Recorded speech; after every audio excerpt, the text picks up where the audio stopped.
काँग्रेसच्या भरवशाचा remote control पाकिस्तानच्या हातात। ऑपरेशन सिंदूरवर बोलताना मोदींचा जोरदार घणाघात। काँग्रेसच्या संशयामुळे भारतीय सैन्याच्या मनोबलावर परिणाम झाल्याची टीका।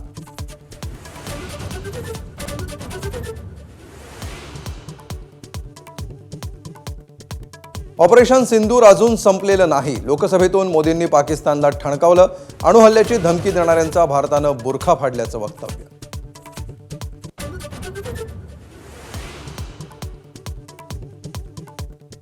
जगातल्या कोणत्याही नेत्यानं भारताला कारवाई करण्यापासून रोखलं नाही। ट्रम्प यांच्या मध्यस्थीमुळे युद्ध थांबल्याचा आरोप करणाऱ्यांना पंतप्रधानांचं प्रत्युत्तर।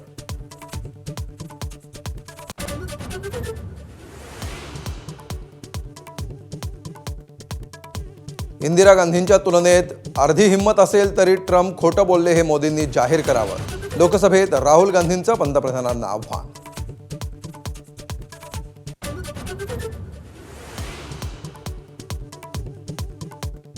ऑनलाईन रमी आणि वादग्रस्त वक्तव्यामुळे अडचणीत आलेल्या कोकाटेंची खुर्ची शाबूत राहिल्याची माहिती।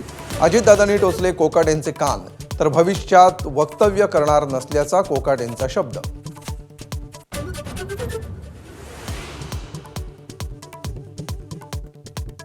ही अखेरची संधी, यापुढे एकही प्रकार खपवून घेणार नाही। सरकारला अडचणीत आणणाऱ्या मंत्र्यांना मुख्यमंत्र्यांकडून तंबी।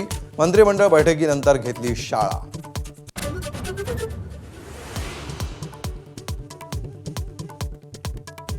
लाडकी बहिणी योजनेत 4,800 कोटींचा घोटाळा। खासदार सुप्रिया सुळेंचा आरोप। SIT मार्फत चौकशी करण्याची मागणी, तर पडताळणीशिवाय विरोधक आरोप करत असल्याचा आदिती तटकरेंचा पलटवार।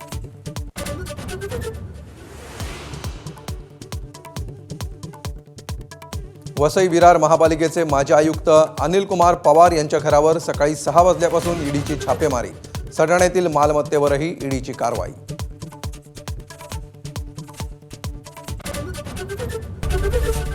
ABP माझा, उघडा डोळे बघा नीट।